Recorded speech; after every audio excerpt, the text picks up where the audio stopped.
Om Orjin Yudam Emagita Dompola Yan Chagi Nudunye Emagune Jesudan Kodo Kandro Mampekor Chechi Jesudan Rachi Jinjiva Jesusa Guru Pemati Om Jesujan Temage Sadon Pola Yaten Chadi Yudunye Temajone Jesudan Kodo Kadro Mantekor Chechi Jesudan Bruchi Jinjiva Jesusa Guru Pemati Om Vajen Virgin Pemagita Dompola Yaten Chagi Nudunye Pemajone Jesudra Kodo Kadro Mantekor Chechi Jesudan Bruchi Jinjiva Jesusa Guru Pemati Om Vajen Virgin Pemagita Dompola Yaten Chagi Nudunye Pemajone Jesudra Kodo Kadro Mantekor Chechi Jesudan Bruchi Jinjiva Jesusa Guru Pemati Sanjay Chodan Sachi Chanava Janchu Bardo Dagi Chapsuchi Dagi Jinso Jite Sonachi Nova Pinchi Sanjay Pashu Sanjay Chodan Sachi Chanava Janchu Bardo Dagi Chapsuchi Dagi Jinso Jite Sonachi Nova Pinchi Sanjay Pashu Sanjay Chodan Sachi Chanava Janchu Bardo Dagi Chapsuchi Dagi Jinso Jite Sonachi Nova Pinchi Sanjay Pashu Sanjay Chodan Sachi Chanava Janchu Bardo Dagi Chapsuchi Dagi Jinso Jite Sonachi Nova Pinchi Sanjay Pashu.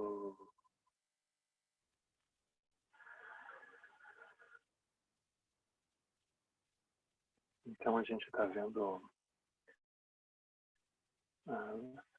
esse texto do Tulku Urje, né, que se chama Shamatha Vipassana. A gente não está vendo o texto inteiro. Esse pedaço que eu traduzi, ele é como se fosse 2/3 do texto original, né? Vocês encontram um livro que se chama Quintessential Dzogchen, que é um conjunto de ensinamentos de grandes mestres, mas a grande maioria do Tulku Urje. Eu não traduzi a parte final do texto porque ele vai dar instruções, ele tendo explicado o Shamatha Vipassana nesse trecho que a gente está estudando, ele vai começar a falar do Dzogchen de modo muito direto, né? Aí eu achei que fugia um pouco do assunto, né? Mas vocês conseguem recuperar o texto inteiro desse livro, né? E aqui ele está fazendo uma série de ponderações que são muito interessantes, né? Em vários aspectos, né? Se a gente olhar dentro do aspecto da prática formal, assim, de meditação, já é muito útil, né? Porque ele ilumina vários trechos, assim. Por exemplo, ele ilumina o tanto de esforço que a gente faz dentro da nossa relação com a meditação. E o quanto que esse esforço, ele acaba justamente bloqueando uma possibilidade da gente justamente estar aberto para poder olhar as coisas com mais lucidez. Então, a preocupação em estar atento, não estar desatento, aquilo bloqueia o reconhecimento de uma forma mais profunda da realidade. Então, ele traz vários insights desses, né? E ele também bate muito na tecla de que, da mesma forma que a gente precisa fazer shamatha é insuficiente. E ele traz vários exemplos, né? Então, por exemplo, uma das coisas que mais vai nos impactar é o fato da gente fazer meditação e a gente levantar da meditação e ter a experiência que o samsara não mudou. Então é como se a gente pudesse fazer várias analogias com a própria situação que a gente está vivendo agora, né? Porque shamatha é como se fosse uma espécie de retiro do samsara, um retiro voluntário que a pessoa faz. Mas ele é um retiro no sentido que a pessoa se retira do movimento, ela se retira de um conjunto de coisas, e aí, inevitavelmente, o impacto dela externo diminui. Se a gente fosse se olhar assim como coletividade, a gente vê um pouco isso. Então, a gente vê que os rios poluíram um pouco, o ar está um pouco mais limpo, tem uma série de coisas nesse sentido, né? É claro que tem uma série de desequilíbrios inevitáveis, né? Mas o grande ponto é a gente imaginar que, se a gente imagina coletivamente que a gente precisa voltar o quanto antes a exatamente como era, isso é um pouco como shamatha, porque é como se a gente ficasse numa expectativa de terminar logo a prática, terminar logo alguma coisa, para então levantar e ver o que aconteceu. E eu, como o Tokurin diz, não vai acontecer nada, porque você não conseguiu aproveitar aquele momento para justamente olhar com mais profundidade do que estava acontecendo. Você só tentou não ser arrastado por uma coisa, por outra, o que é muito bom, ele não vai diminuir isso, né?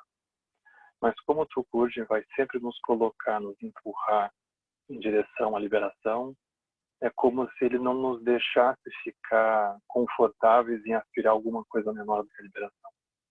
Então isso é uma manifestação de compaixão dele, né? O fato dele não nos deixar tentar segurar alguma coisa menor do que a liberação é uma compaixão muito profunda. Então a gente tem que lembrar disso. Então, aqui a gente está olhando já a parte final do texto, que é a página 6. De 8 páginas, né? Página 6. E a gente está no meio da página 6, mais ou menos. A gente foi até um parágrafo que começa dizendo: a shamatha da qual eu disse a vocês para estarem livres, né? Está mais ou menos no meio da página 6.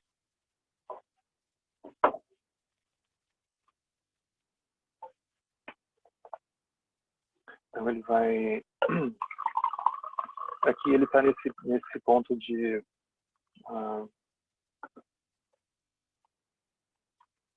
mostrar o limite de shamatha, né? Então ele diz assim: a shamatha da qual eu disse para vocês estarem livres, no sentido de não meditarem, é a shamatha da paz fabricada mentalmente. É extremamente bom que você tenha soltado isso. Ou seja, como se fosse o núcleo da nossa prática, a aspiração central da nossa prática, que é uma paz fabricada mentalmente. Por quê? Porque essa paz fabricada mentalmente, ela não é o caminho perfeito para a iluminação. Porque se a gente lembrar do Sutra do Diamante, né, quando tem a paramita da paciência, o Buda ele vai falar exatamente o que seria paz fabricada mentalmente? A paz fabricada mentalmente é aquela paz que está ligada a uma identidade de alguém pacífico. Aí sempre que surgir uma identidade de alguém pacífico, isso é como se a pessoa tivesse a própria, ela tem um laço ali atado na identidade dela que vai arrastar ela, pode arrastar ela para o reino dos infernos. Porque toda a identidade de alguém pacífico tem uma fragilidade de que pode surgir alguém não pacífico que pode nos perturbar. Então a gente é pego justamente na identidade de alguém pacífico. Então a paz fabricada, nesse sentido, é a mesma coisa, né? É a paz fabricada no isolamento. Mas a paz fabricada no isolamento, ela vai sempre ser derrubada quando o isolamento termina, né? Então, quando termina a quarentena, a pessoa se levanta e a paz que ela tinha, ou qualquer coisa que ela tinha, talvez desapareça. Porque aquilo talvez fosse justamente o fato da pessoa ter parado algumas coisas. Mas aquilo em si não produz a transformação. Então é como que ele está nos cutucando, é que apenas parar é insuficiente para a transformação acontecer. Porque não tem um caminho necessariamente. Um caminho que a pessoa imagina que a transformação acontece. O caminho vai surgir com o Vipassana. Vipassana que vai introduzir o caminho. Então, Alan Wallace, ele diz, o ponto mais difícil da prática é entrar no caminho. A gente pode perguntar, bom, mas eu já não entrei no caminho, eu não matriculei no SEB, né? Não participo do Puja, não faço meditação, já fiz retiro, já entrei no caminho, né? Já sou budista. As pessoas perguntam para mim e digo que sou budista. Mas isso não é entrar no caminho. Para entrar no caminho é justamente a habilidade da gente transformar situações em caminho, de uma maneira muito profunda, que é Vipassana, que é Prajna. Então isso é entrar no caminho. Então a Wallace, ele sempre lembra esse ponto, né? Ele diz que esse é o ponto mais difícil. Depois que você entra, é só relaxar e não perder aquilo. Mas até lá tem um esforço, porque a gente aspira a entrar no caminho, a gente aspira a fazer as coisas, mas a gente quer. A gente quer querer entrar no caminho, né? Mas a gente quer um monte de coisa. Aí a gente leva um tempo para entender que não dá para ter tudo. Né? Não dá para ter tudo. Então, simplesmente parar, simplesmente encontrar uma paz por ter parado é insuficiente. Então ele vai cutucar exatamente isso, né? Existência e paz, samsara e nirvana, a gente precisa estar livre de ambos. Esse é o estado perfeito da iluminação. O estado natural da consciência totalmente despida possui a qualidade de ser desimpedida. Essa é a verdadeira liberdade. Reconheça o momento da consciência totalmente aberta e desimpedida, que não sustenta ou se apoia sobre nada, de modo algum.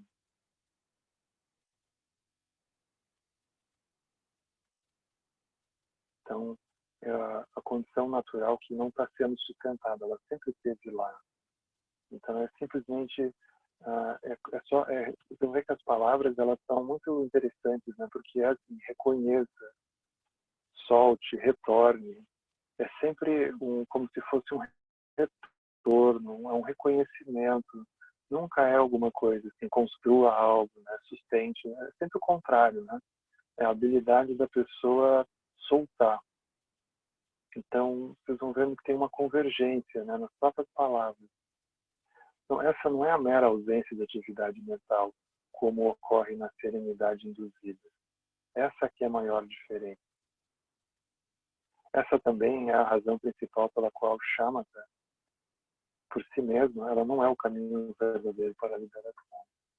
O shamatha, ela precisa ser combinada com a visão clara de Vipassana em todos os níveis, durante todo o caminho até a iluminação completa. Então a gente vai ser sempre desafiado a ter que fazer isso, né? O atingimento último através da prática de shamatha, com a visão parcial, mas não completa ou clara de Vipassana, que é o reconhecimento da essência da mente, é atingir o nirvana de um arhata, mas não é a iluminação verdadeira e completa de um Buda. nós deveríamos sempre aspirar pela iluminação completa, que não reside nem no samsara e nem no nirvana. Isso aqui parece até um pouco teórico, né? Ah, não é a iluminação de um arhat. Bom, o que eu tenho a ver com arhat? Mas é mais ou menos assim, ele está nos cutucando para a aspiração mais profunda que a gente possa ter dentro da gente. Ou seja, como se a gente fosse convidado a investigar. Será que eu entrei nesse negócio? Será que eu estou aqui? Eu não vou nem ver no caminho, eu estou nessa vida. Ou minha conexão com a prática, eu estou devotando um tempo para isso. Será que é para simplesmente encontrar uma paz? Será que é para simplesmente não ter emoções perturbadoras? Será que é para simplesmente não passar por experiências de sofrimento? Ou é para atingir a liberação?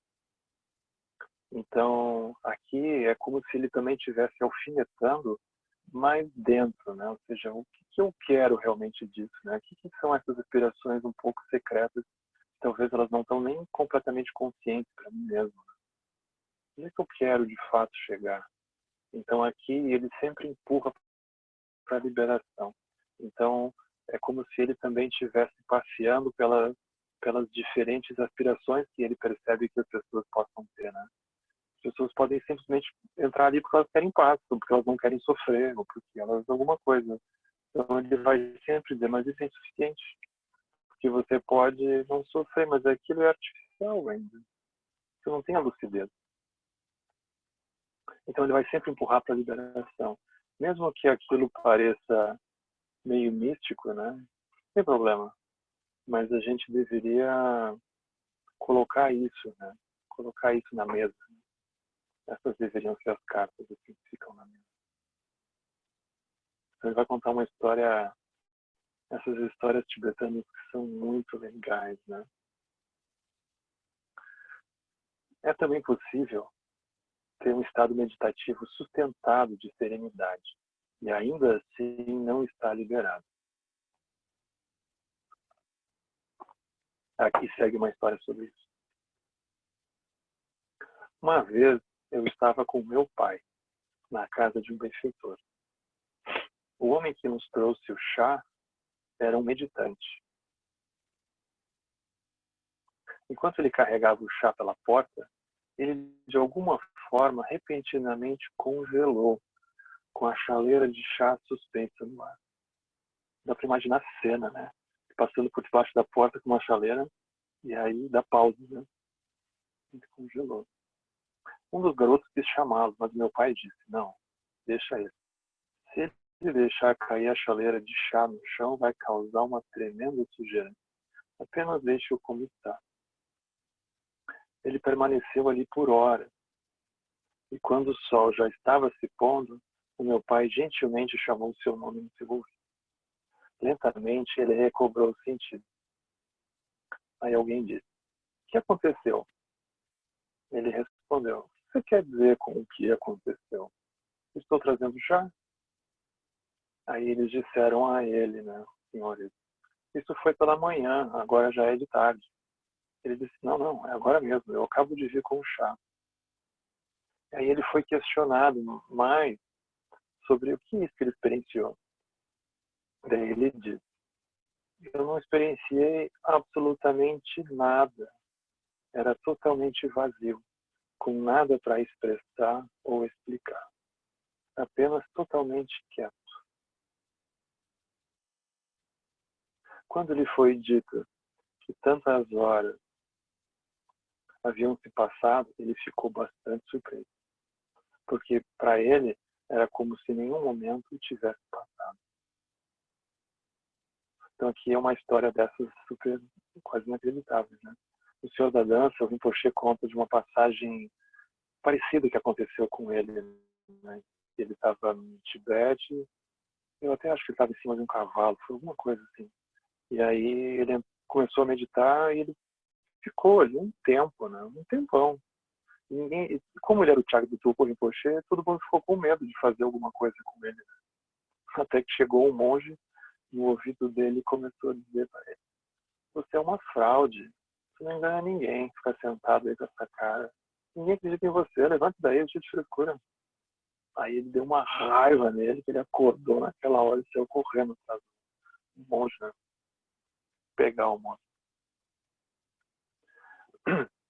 Mas ele explica isso como niroda, né? Que é a gente entrar dentro de um estado particular que ele pode ser completamente pacífico, ele pode ser calmo, ele pode ser estável, a pessoa pode se sentir maravilhosamente bem. Esses estados meio psicóticos assim, de meditação que a pessoa pode achar que está iluminada, mas no fundo não aconteceu nada. Foi um estado parado, né? Não teve nada excepcional de fato que tenha acontecido. Então, aqui ele ilustra isso com essa história, né? Porque é como se ele pegasse um extremo.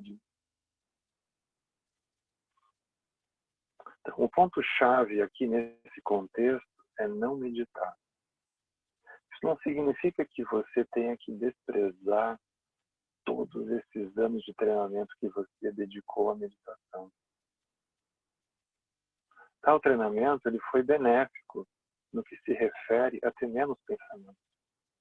Ou a pessoa ter uma experiência que é um pouco mais desacelerada, né? Como se fosse um pouco mais slow motion. Então, porque ela tem menos estímulos, a mente dela ela tem menos reação aos estímulos, a mente dela começa a agir numa velocidade menor. Então, ela começa a conseguir perceber melhor as coisas. Então, desacelerar já é uma grande coisa. Então, talvez esses anos de meditação que a pessoa tenha feito, ou tanto de meditação que a pessoa fez, ela já consiga se perceber talvez um pouco menos ansiosa, um pouco menos acelerada. Ela consegue ter talvez esse referencial, né? Ou justamente o fato da pessoa se dar conta, nossa, como eu estou ansioso. Então não é que ela agora ela está ansiosa, ela antes nem via. Agora ela está vendo, já é uma grande coisa. Então ela está vendo, já é o fato, já é o efeito da prática. Está vendo, já é o efeito. Então antes a gente nem via. Então isso já é um grau de desacoplamento, assim, né? Já desacoplou um pouco. Porém, não é benéfico continuamente almejar um estado mental especial, livre de pensamentos. Como se isso fosse o rumo, né, o norte que a gente estivesse indo. Ao invés disso, simplesmente permita a você mesmo repousar numa naturalidade livre de qualquer fabricação. Essa naturalidade não fabricada é, em si mesma, o remédio para os pensamentos ou as emoções. Então, isso aqui é super bonito, porque simplesmente a gente se familiarizar em repousar nessa qualidade não fabricada, natural da própria mente, da própria experiência, isso é o remédio para os pensamentos ou as emoções. A gente não precisa imaginar que a gente então precisa de um antídoto, e que a gente precisa de um remédio, e que a gente precisa de alguma coisa. O repousar dessa forma já é o remédio. Não é que precise de alguma outra coisa. Isso é a coisa. Isso é o que a gente precisa. Então, a mente é algo espantoso. É dito ser como um tesouro que realiza desejos, uma arca de tesouro de qualquer coisa possível. Onde quer que você coloque a mente, ela pode produzir essa experiência. Ou seja, as experiências elas ocorrem na mente, né? O modo verdadeiro de ir além da quietude é o de sempre que você experienciar a quietude da ausência de pensamentos e emoções, reconhecer aquele que está experienciando. Então, o que é isso que sente a quietude? O que é isso que permanece? Então, aqui é um convite para a gente fazer essa pergunta. Então, por exemplo, quando a gente estiver distraído, né, a gente tenta fazer a prática, aí a mente está girando sempre, não tem o que fazer. Né? Mas aí vocês se perguntem, vocês procurem tentar reconhecer esse que está experienciando a loucura. Né? Quem é que está enlouquecendo aqui? Ou quem é que está preocupado? Né? Quem é que está tenso? Quem é que tá distraído? A mesma coisa se a gente estiver numa experiência de quietude, de estabilidade. Né? A gente tenta olhar, mas quem é esse que acha que está estável? Onde é que ele está? Então isso já é Vipassana. Nesse exato instante, isso se torna transparente. Em outras palavras, a fixação na quietude se desintegra. Então é muito interessante, porque o samsara, ele surge por reverberação. Então tem um movimento que impulsiona outro, originação dependente, né? E aquilo vai indo para fora, vai indo sempre para fora. Agora, quando a gente faz uma pergunta aberta, vocês percebam que instantaneamente a gente produz um corte, porque talvez a gente naquele momento não tenha essa experiência da experiência se tornar transparente, mas a gente vai ter pelo menos o vislumbre de que a gente ficar correndo para fora, aquilo perde um pouco de sentido. Naquele momento aquilo perde sentido.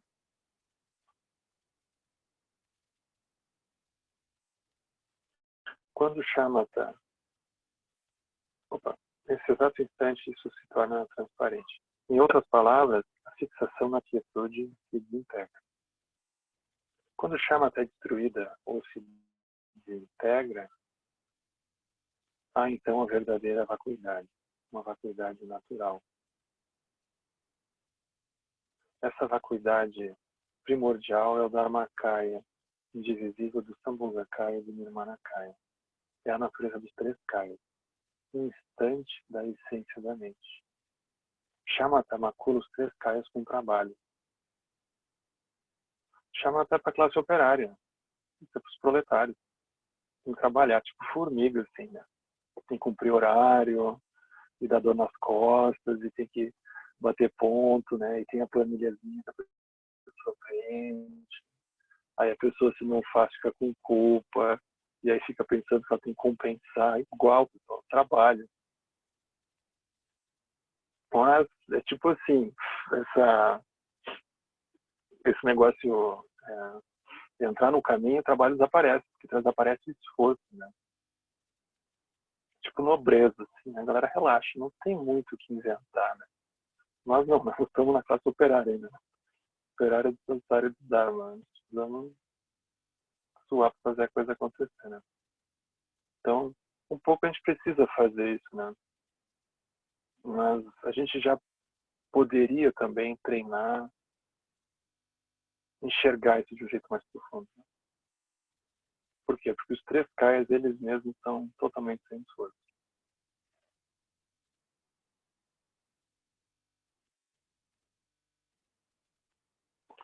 A nossa aspiração deveria ser, sem nos confundirmos na experiência do samsara, e sem repousar na paz quiescente do nirvana, porque o nirvana, cada um tem uma sensação de uma paz quiescente do nirvana, que é um sítio, algum lugar quieto, que não tem nada, nem um mosquito, né? Não tem vizinho, não tem nada, é tudo orgânico. Não. Que é alguma coisa que a gente tem que lá não vai ter nada. Então, cada um de nós tem um nirvana desses escondido em algum lugar, né? Então, que é pacífico, né? Então, sem a gente se confundir com a experiência do samsara, mas sem repousar na paz e essência do nirvana, possamos liberar todos os seres. Tem uma outra coisa que a gente tem que aspirar, a liberar todos os seres. Não é nem ficar quieto no nirvana e nem na buraqueira do samsara, é liberar todos os seres. É uma outra coisa. Então, isso aqui, para quando a gente vem por dentro do caminho da meditação, é muito importante saber disso. Né? Porque pode ser que o caminho da meditação leve a um fim em si mesmo, né? Que seria uma perfeição da meditação. Mas o objetivo não é a perfeição da meditação. O objetivo é a gente poder liberar todos os seres. Através do reconhecimento da essência da mente, nós com certeza nos liberaremos das emoções perturbadoras que criam mais samsara.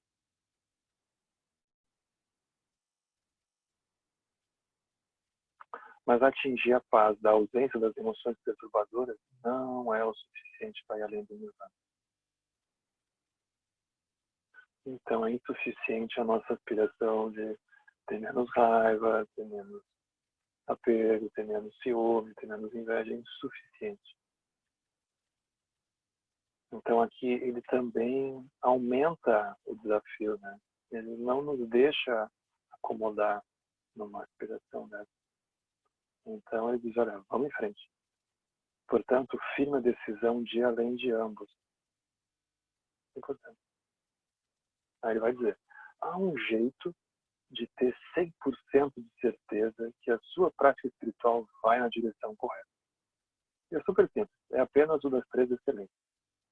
Aí ele diz, primeiro, procure se lembrar sempre, não importa qual prática você esteja fazendo, de sempre começá-la com refúgio bodhisattva.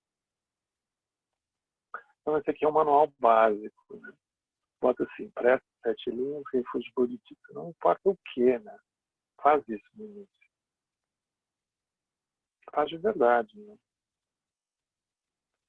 Depois ele diz assim, segundo ponto, são 3, né? Não importa o quão habilidosa for a sua prática de se manter livre de conceitos. Então aqui ele também está imaginando que a nossa prática principal é essa prática de se manter livre de conceitos, que já é a própria prática do insight de Vipassana. Mas mesmo que seja alguma outra, não tem problema.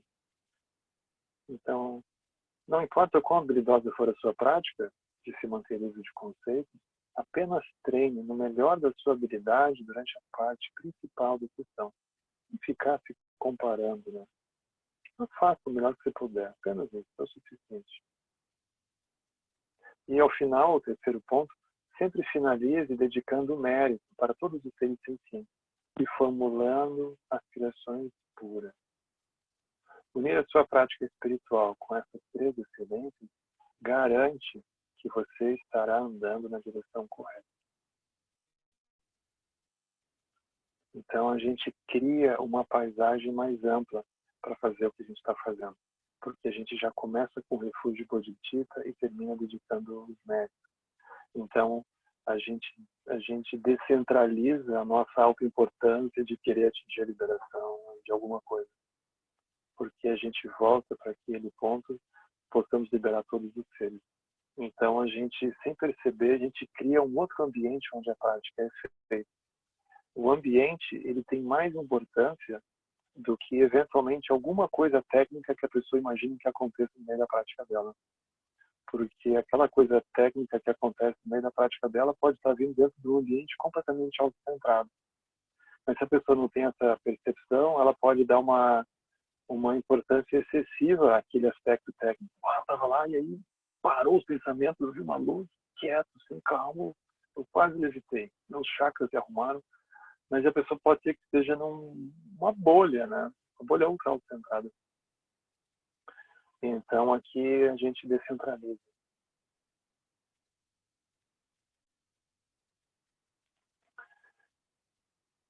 E por quê? Porque de outro modo, nós podemos facilmente estar meditando, e ele até bota em teatro, meditando, de uma maneira que não necessariamente leva à verdadeira liberação. Existem alguns estados de samsara chamados de reinos da não forma. Isso aqui é um pouco estranho, um pouco perturbador. Muitas pessoas, sem perceber, na verdade, cultivam as causas para os reinos da não forma, como sendo a verdadeira prática de meditação. Entretanto, cultivar a prática desse modo nos levará a nada além do que uma visita prolongada a esse estado. Que é como se fosse esse estado de ausência, né? Uma aspiração da pessoa por um lugar pacífico, calmo, tranquilo, sereno, quieto, estável e que não tenha nada. E a pessoa fica ali, né?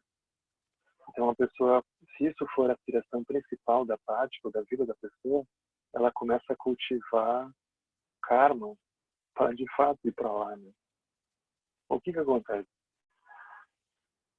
Ela começa a cultivar então o karma que vai levá-la para esse lugar, um lugar sutil da mente dela. Né?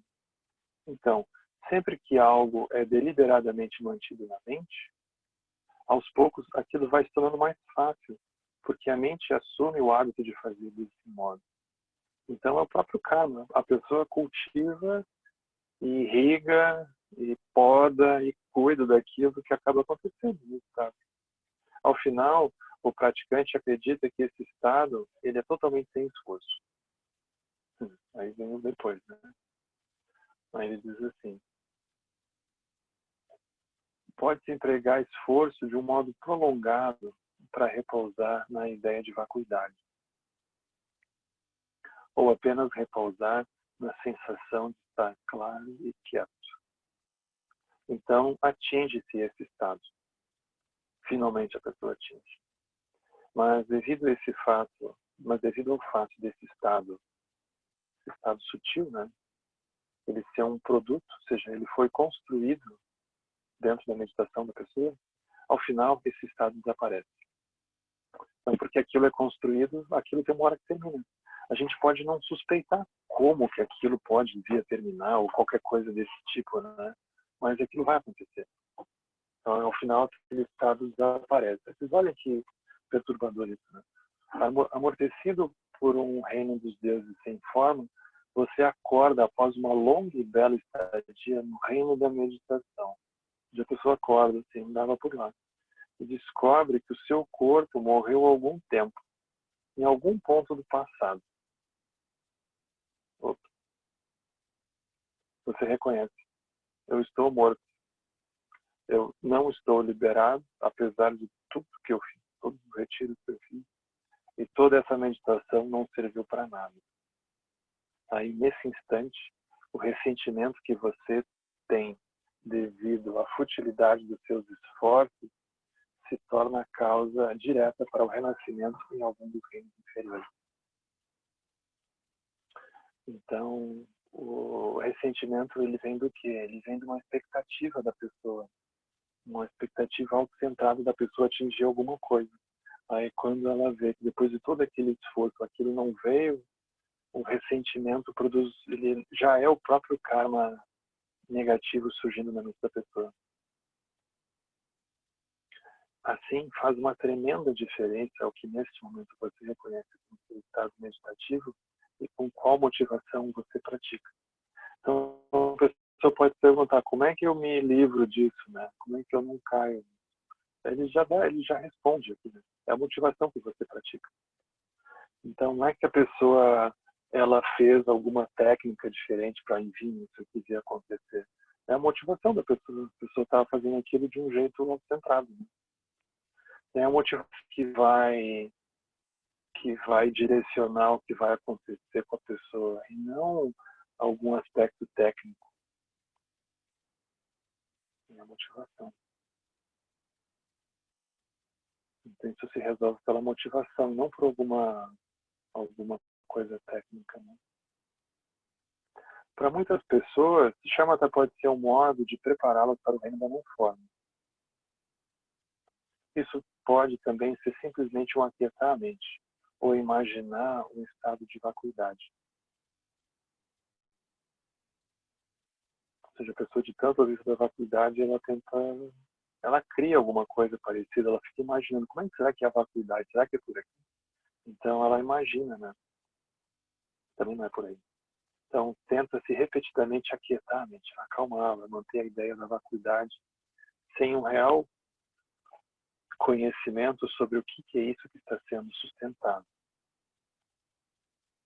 Mas o que nós precisamos mesmo é combinar shamatha com a visão clara da essência da mente. Nesse contexto, essa visão é chamada de vipassana. E ela está totalmente além de qualquer coisa que se fixe e de qualquer coisa a qual se possa fixar. É como um sutra do coração, né? Quando os bodhisattvas não têm nada para atingir, eles se manifestam na confiança da Prajnapada. Então, quando a gente lembra dessa frase, mesmo que seja no meio da prática de meditação, aquilo produz instantaneamente um relaxamento. Porque a pessoa quebra aquela justamente a fixação que vem de shamatha, de enfim ficar quieto, de não se distrair ou qualquer coisa assim. Quebra o esforço. Então, por isso que Vipassana quebra isso, e é importante a gente contemplar. Então, esse é o momento no qual Shamatha e Vipassana são uma unidade. Então, entender esse ponto é extremamente importante. Então, esse é o texto. É um trecho dele no capítulo.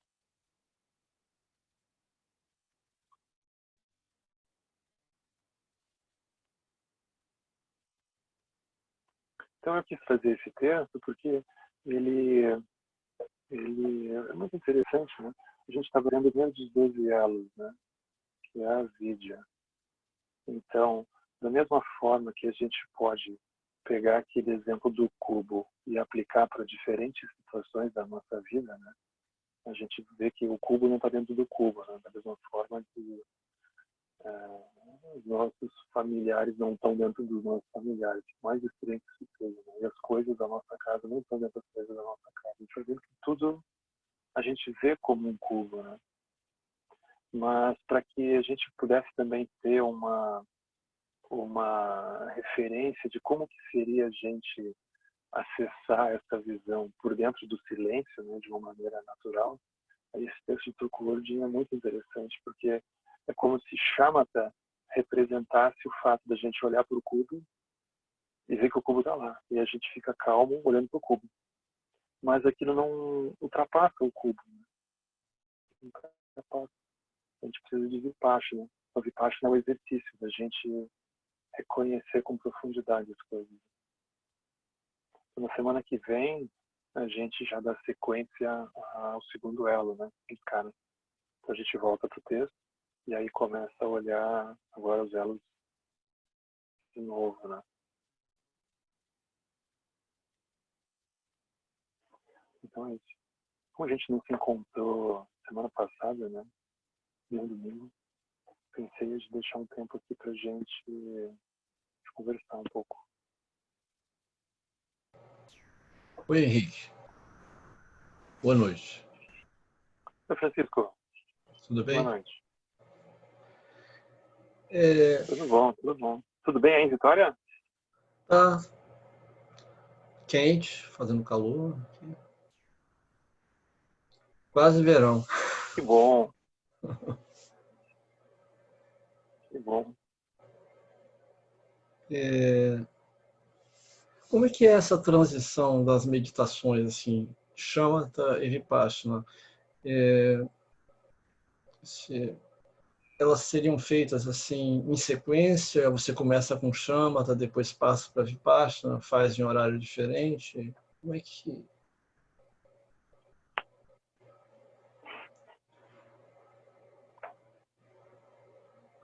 Aqui ele não explica como fazer isso, né?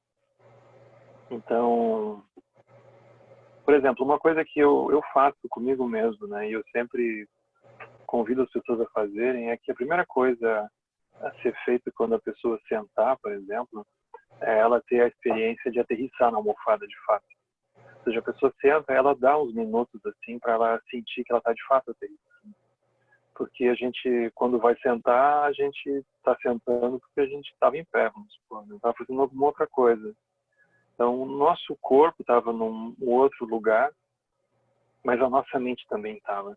Então, a gente leva um tempo para aterrissar, até a hora que a pessoa sente assim, que baixou o espírito e pensa, bom, agora eu cheguei. Leva um tempo, né? Isso é um pouco Shamatha, né? A pessoa produzir essa decantação e acalmar. Aí pode ser interessante ela começar por Shamatha, para poder ter a experiência de aquietar um pouco a mente, né? Porque ela vai perceber que depois de uns minutos ali, a mente dela está um pouco mais calma, ou ela está vendo as coisas com um pouco mais de desaceleração. Né? Aí depois que isso foi feito, assim, no início, é mais fácil a gente, então, começar a investigar um pouco mais as coisas, porque a gente está um pouco mais calmo também. Então, Entendi. isso pode ser feito dessa forma. Mas, via de regra, a gente, na maior parte do tempo, vai estar fazendo shamatha, porque é um hábito que a gente tem de fazer esforço, né? A gente tem um hábito de fazer esforço para tudo. esforço para lidar com o corpo, para lidar com as emoções, a gente faz esforço para lidar com a mente, faz Controle. esforço para ficar quieto, é o controle, chama até lida com isso, né? Então, via de regra é o que a gente faz. O desafio é a gente criar janelas no meio disso para conseguir fazer Vipassana. Esse é o desafio. Então, no início, essa janela ela não deveria também ser muito grande, porque aquilo pode simplesmente produzir uma dispersão na mente da pessoa. Então, a pessoa pode abrir janelas, assim, talvez não muito longas, né? Que ela contempla um pouco aquilo, ela relaxa. É como pensar, contemplar, repousar, né? Então, ela contempla um pouco, ela relaxa, né? Ela solta. Então, ela não fica tensa ali fazendo Vipassana, né? Ela faz um pouco, ela relaxa. Ela faz mais um pouco. Aí ela vai percebendo como que a mente dela vai reagindo. Então, nesse sentido, assim, nesse momento, é como se precisasse de aí é uma coisa muito íntima de cada um, né? De se perceber, né? Como que a coisa está indo. Aí, se a pessoa percebe que a visão dela está percebendo um pouco mais de coisa do que percebia antes, ela segue ali, né? Mas se talvez aquilo só aumentou a confusão, talvez ela retorne e faça um pouco mais de chama. Mas é um equilíbrio que a gente vai encontrando, né? Um equilíbrio. Entendi. Ótimo. Abrir uma báscula ao invés de uma janela. Começa assim, né? A basculante tá valendo. Obrigado, Henrique. Uma escotilha, né? Já tá valendo. Henrique? Oi. É Carol, tudo bom? Oi, Carol. Oi, Henrique. Você falando, né, dessa pergunta do Francisco, né, com relação a como fazer isso, o Puja ajudaria nesse sentido, assim, também, não só de olhar a vacuidade, né, mas no sentido de voltar a mente para uma devoção quase, assim, um pedido de dissolução de pensamentos, não sei. Com certeza. Agora, o puja, ele é uma coisa, por um lado, que parece um pouco devocional, né? Parece um pouco uma missa, né? Todo dia a pessoa senta ali e repete aquelas coisas, né? Então, aquilo, às vezes, parece um pouco sem sentido, né? Eu acho, né? Mas eu fico pensando se não vou botar para gravar o puja aqui e vou fazer outra coisa, né? Todo dia a mesma coisa. Mas aí, eu lembro o Alan Wallace contando do mestre dele, de Rinpoche. Não era o Gyatso Rinpoche, era um outro mestre que ele tinha, né? Antes, né? Um mestre Gelupa, né? Um yogi também. E ele teve uma formação tradicional ainda no Tibete, antes da invasão, né? Mais de 100 anos atrás, eu acho. E ele contou para o Alan Wallace uma vez, ele contou para nós no retiro, achei tão legal aquilo. Por exemplo, eles faziam todos os dias o Puja do Sutra do Coração, né? Igualzinho a gente, todos os dias eles recitam, né? Mas aí ele disse uma coisa muito interessante. Ele disse assim que eles eram, Mosteiro de Cera eram 10 mil monges. Era muita gente, né? Vocês imaginam 10 mil, né? E aí aquilo também não era muito silencioso, né? Todo mundo junto, né? E os tibetanos, eles têm, aquilo é uma orquestra, né? Tem vários instrumentos, puxa. Mas ele conta que quando eles recitavam o Puja, Sutra do Coração, ele praticamente não falava, porque ele ficava tentando acessar aquela mente que via aquilo, né? Então, forma é vazio, vazio é forma. Então, eu não entrava naquela loucura de ficar repetindo aquilo incessantemente, né? Mas ele entrava em meditação, no meio do puja, né? Então, isso é a melhor coisa que a gente pode fazer também, né? Ou seja, a gente não só recita, mas a gente entende que aquilo é um roteiro de meditação, né? Cada prece ali é um roteiro, né? Até pra gente depois, se for entrar em retiro, se a gente levar a sadhana, não falta nada. Então, ali estão todas as instruções, elas estão ali dentro, né? Só que como aquilo é super profundo, a gente vai recitando, recitando, e tem uma hora que a gente começa a ter uns insights sobre o significado, né? Então, não diz respeito apenas a gente pedir, né? Que é uma coisa bem específica do budismo tibetano, porque tu vai ver no Zen, eles não têm necessariamente essa mesma conexão, vamos dizer assim, devocional, né? No sentido que o Vajrayana vai ter, né? Mas os tibetanos, eles ficam, tu vai ver a sadhana de Vajrayana, ela é sempre assim, eu peço a liberação da dualidade. Mas o que acontece? Quando a pessoa pede, se ela se observar com cuidado, no exato momento que ela pede, ela está aberta. Então ela está mais próxima, porque a gente ultrapassar a dualidade é justamente um estado aberto. Só que tu acessa isso por um drible, assim, que tu dá na mente, né? A pessoa, eu peço, eu rogo, eu rezo.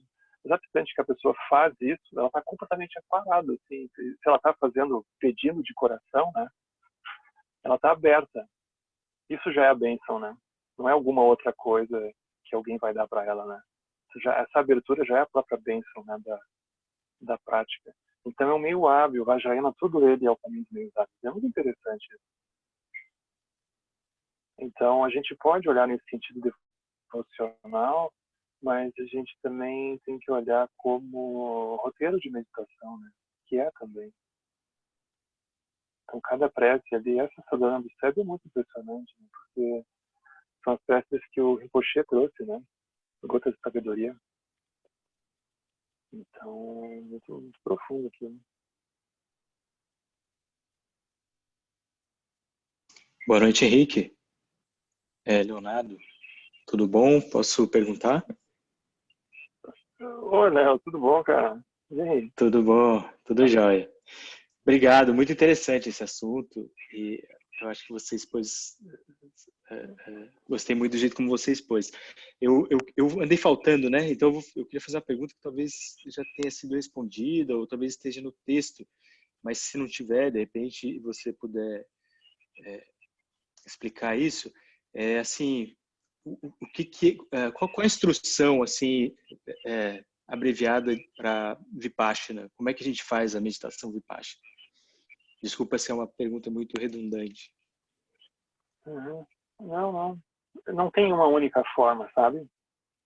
No budismo tibetano, aquilo vai ser colocado de forma didática, né? Que é a própria característica do budismo tibetano, né? Como se fosse uma emanação de Chenrezig. Então é tudo muito mastigado para a gente, né? No Zen é muito direto, né? Por exemplo, Bodhidharma, né? Que é o primeiro mestre Zen, ele tem uma história dele dessa meditação que é muito curta, que a história é assim: o Bodhidharma está meditando numa caverna iluminado. Ele já era um Buda, né? Ele ficou 8 anos em retiro. Mas ele tinha alunos, né? Aí vem um aluno dele mal, assim, né? Contra o Bodhidharma, e ele diz: olha, mestre, eu não aguento mais a minha mente. Tem muitos pensamentos, emoções, eu tenho vontade de me jogar, de arrancar fora. Eu não sei mais o que eu faço. Não tinha remédio naquela época, né? Eu digo: olha, o que eu faço? Eu não aguento mais a minha mente. Aí o Bodhidharma vira para ele e diz assim: então traz a tua mente aqui para mim. Aí nesse momento ele acorda, né? Porque ele se dá conta que essa mente ele não conseguia pegar nela. Ela não tinha uma localização, ela não tinha uma forma. Era algo que, como um arco-íris, aquilo está ali, tu não consegue pegar. Só que isso no Zen, isso é a história. Tu entendeu, tu entendeu. Tu não entendeu, não edite mais, né? Eles dizem, né? Mas aí no tibetano eles vão botar isso no roteiro. Então, por exemplo, tem várias formas, né? O Sutra do Coração, a gente contemplar, é uma forma, linha a linha, né? A forma é vazio, vazio é forma. Então a gente pode... Vipassana está ligado à investigação, né? Então é como se shamatha, a gente ficasse numa postura um pouco passiva, né? Um pouco índio, um pouco assim, não me movo, eu não quero confusão, só quero paz, só quero ficar calmo. A pessoa ela não está muito interessada no mundo, ela quer ficar calma. Então shamatha tem esse nível de reclusão, né? Agora Vipassana é investigar. Investigar significa assim, a pessoa precisa de um interesse, ela precisa querer olhar para as coisas. Então, algumas pessoas protestam, porque elas dizem assim, não, mas eu estou fazendo shamatha, estava indo tudo bem, eu estava calmo, agora com essa vipassana começa a vir um monte de coisa, não sei se eu quero entrar nisso. Então, vipassana pressupõe um descolamento de uma região, zona de conforto, que a pessoa talvez tenha acessado em shamatha, mas é o que o Tulku Urgyen diz, você se levanta, está tudo igual. Então, a gente vai precisar passar por esse desconforto, mas esse desconforto ele não é desconfortável necessariamente. Ele é o desafio da gente olhar. Então, para a gente poder olhar para as coisas, a gente precisa estar um pouco mais calmo. Então, a gente olha, forma vazia, vazia, forma. Vai olhando como os roteiros do Prajnaparamita, né? Agora, tem outras formas, né? Então, por exemplo, dentro do tibetano, eles também colocam essas 3 perguntas, né? Que é origem, localização e destino da mente. Então, a gente pega assim, por exemplo, seja a nossa mente, mas seja alguma coisa que está nos pegando. A pessoa está lá calma. Aí, de repente, aquilo surge. A pessoa se pergunta, de onde esse pensamento veio? Ou de onde essa pessoa veio? Aí a pessoa não encontra, ela procura e não acha. É a prática de procurar e não encontrar. Então, essa prática de procurar e não encontrar, ela é muito importante. Porque quando a pessoa ela reconhece que ela não encontra, ela repousa num espaço. Mas como que ela não encontra se eu estou ali, a pessoa está dando aquilo para mim, dentro de mim? Mas ela tá, mas ela não consegue pegar. Porque é tipo arco-íris, tu não pega. Mas não significa que tu deixa de ver. Então, de onde é que aquilo veio? Onde é que aquilo está agora? Aí tu tenta pegar, mas tu não consegue, escapa.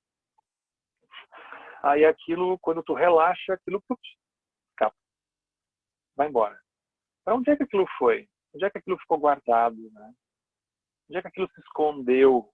Onde é que está, né? Onde é que foi? Então, mais importante do que a pessoa encontrar uma resposta concreta, a resposta concreta poderia fechar a pessoa, né? É a pessoa, quando faz a pergunta, ela ficar nesse... Para onde a pessoa vai quando ela faz a pergunta? Então, ela reconhece que ela vai para um estado mais aberto. Ela vai para um estado mais parado. Então, isso já é a própria prática de Vipassana.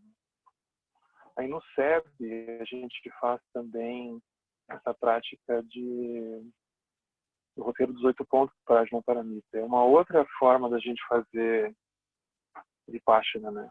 Que é o roteiro dos 8 pontos. Aí a gente vai vendo que são várias formas, né? Elas se complementam, na verdade. Elas se complementam. Henrique. Obrigado. Oi, Mônica. Tudo bom? Deixa eu ativar aqui. Eu estava pensando aqui, né, que a gente tende a pensar assim nas técnicas muito em termos da forma, né, e não do propósito, né. E eu lembro que quando eu comecei a ter contato com o SEB, né, um dia eu conversando com uma amiga, ela me perguntou como que era a prática de Vipassana no Theravada, né. E aí, quando eu comecei a descrever, ela falou assim, mas isso é shamatha, né? E porque assim, a forma com que a gente faz, por exemplo, no Theravada, ela tem muito a ver com aquilo que a gente estava vendo no Satipatthana Sutta, né? Que é a ideia de olhar para agregados como agregados e tal, né? Então, de olhar de uma maneira equânime para as experiências e tal, né? Mas eu me lembro muito assim de um monge Theravada falando assim que dentro do Theravada não se separa muito a prática de Shamatha e Vipassana, né? Eu não sei falar a pronúncia aí tibetana, né? Eu ainda falo no estilo Pali aí, né? Porque ele falava que, na verdade, assim, o objetivo do Vipassana era realmente ver a realidade como ela é, né? E às vezes isso ia surgir de algumas práticas que dentro do tibetano soam como shamatha, né? Então, porque você vai estar, por exemplo, quando você faz uma prática com foco nos lungs, por exemplo, né? Dentro do tibetano, isso pode ser uma prática de vipassana, né? Porque, na verdade, eles acham que essa atitude, né, diante das experiências que estão surgindo, vai levar, por si só, à visão, né?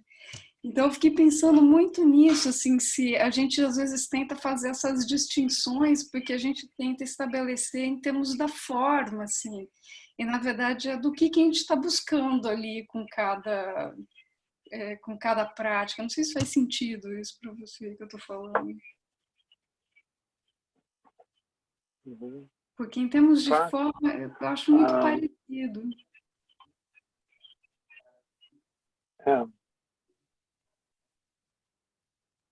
Se a gente for entrar nos meandros da coisa, a gente vai começar a achar distinções, né? Porque são como se fossem distinções filosóficas também, né? Uhum. Então a gente começa a achar graus de sutileza nessas questões, né? Na própria acepção do termo vacuidade, a gente começa a perceber que tem coisas assim. Mas eu acho muito legal essa abordagem do Lama, que é muito rara também da gente ver, né? Porque ele diz assim, né, que, por exemplo, na época do Buda, não havia o Vajrayana, não havia o Dzogchen, e todo mundo atingia a iluminação. Aí, como é que eles, ouvindo isso que hoje a gente chama de Theravada, eles atingiram a iluminação, e hoje a gente olha e diz, esse é o Theravada, ou o Dzogchen. Então, tem o próprio budismo tibetano tem alguns mestres que eles têm essa visão que eu acho muito perfeita, que é o Dzogchen, na verdade, o Vajrayana, eles já são não é que eles são uma degradação, é que eles são para os praticantes muito ruins. Do tipo assim, tu já tem que desenhar para eles, porque eles já não entendem com uma coisa simples e direta, que era o que o Buda falava e ficou conhecido como Theravada, né? Então o pessoal é tão tonto, está tão atrapalhado, que tem que desenhar. Então aquilo é muito específico, aquilo tem muitos termos e tem muitas coisas, assim, aquilo parece impossível, mas é porque tu tem que desenhar para a galera, porque senão a galera não entende. Então é um pouco a nossa situação, assim, né? É mais ou menos assim, na época do Buda, tu perguntava pro Buda, e aí, como é que é? Aí o Buda dizia, fazendo assim, tu chegava pro Buda e perguntava, onde é que fica, onde é que tá aquela estátua? Onde é que ela tá? Onde é que guardaram aquela estátua? Aí o Buda diz, lá. Aí a pessoa olhava e encontrava. Aí o Dzogchen é assim, onde é que está aquela estátua? Aquela estátua está assim, sai da sua casa, ande 50 metros, dobra à direita. Na terceira quadra, você vai avançar por mais 2 quadras, aí você vai dobrar à direita. Aí você vai ver que tem uma rua que tem 5 prédios. No 4º prédio, você vai entrar, aí tu começa a ter uma especificação muito grande, né? Naquela época não precisava. Então eu acho isso muito interessante, porque por um lado é como se, a sensação que eu tenho, né? É como se a própria determinação do pessoal daquela época de avançar fosse muito maior do que a nossa hoje, né? A gente está muito mais enrolado no Samsara hoje. O Samsara, ele parece mais complexo para nós. A gente tem muito mais coisas, assim, né? Tu vê o Sutra do Diamante, é muito bonito esses textos antigos, né? Porque o que era a vida deles? Eles acordavam, o Sutra do Diamante é muito maravilhoso, né? Aí eles acordavam, pegavam tigela de mendicante, iam até a cidade, fazer a refeição diária, aí eles voltavam e meditavam. Aí a gente hoje tem uma vida tão complexa que a gente precisa de uma infinidade de coisas, né? A gente tem um samsara super complexo. A gente tem um samsara também emocional que é super complexo, né? Uma das coisas que eu acho mais paradoxais dos dias de hoje, né, é que, por um lado, a gente está avançando numa direção de reconhecimentos, né, de direitos e assim por diante, que é super maravilhoso, mas ao mesmo tempo esse samsara começa a ficar tão específico que tu não vê ninguém atingindo a liberação. Porque é tudo tão específico, é tudo tão criterioso, que é como se a gente fosse se perdendo ali no meio, né? E naquela época, eles a princípio tinham um samsara super horrível e atingiu a liberação. Uma coisa muito louca, assim, né? Então, esse é o nosso tempo, né?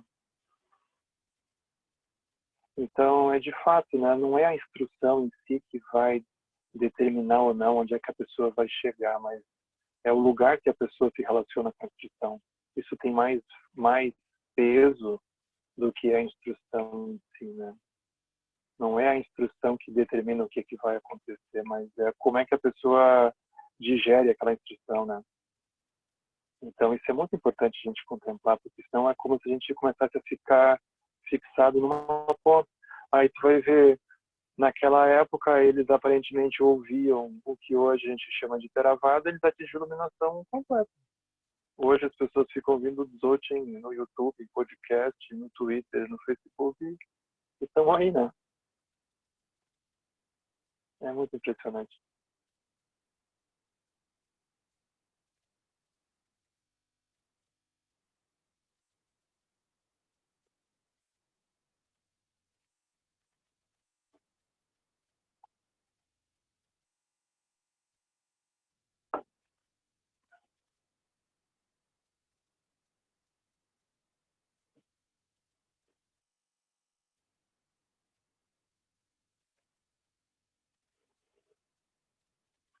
Então tá.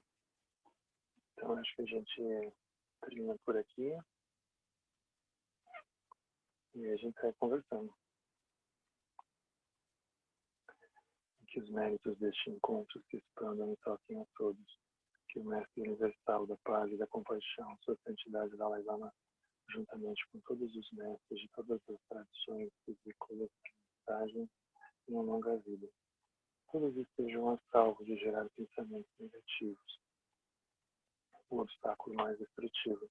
Que esses pensamentos nunca surjam na nossa mente. Todos os seres também sejam livres de pensamento negativo.